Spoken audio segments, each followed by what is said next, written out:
Nestle India's fourth quarter performance managed to meet street estimates. Gross margins were hit due to higher input costs, while other operational parameters were steady. Agam Vakil is back to tell you all about the numbers. Agam?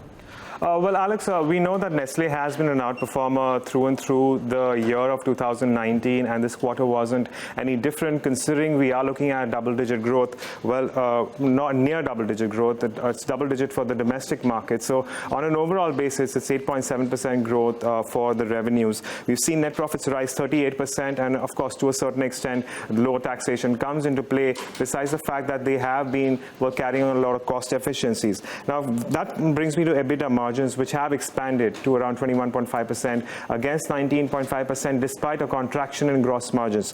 That said, I'll come down to your top line. We have 10% growth in terms of the domestic sales. That comprises of 94% of the total revenues. It's the exports which did take a hit of nearly 10% on a year-on-year basis. We did see key brands like Maggi, Kit Kat, and Cerelac lead growth. On the other hand, exports were hit because of lower exports towards Turkey.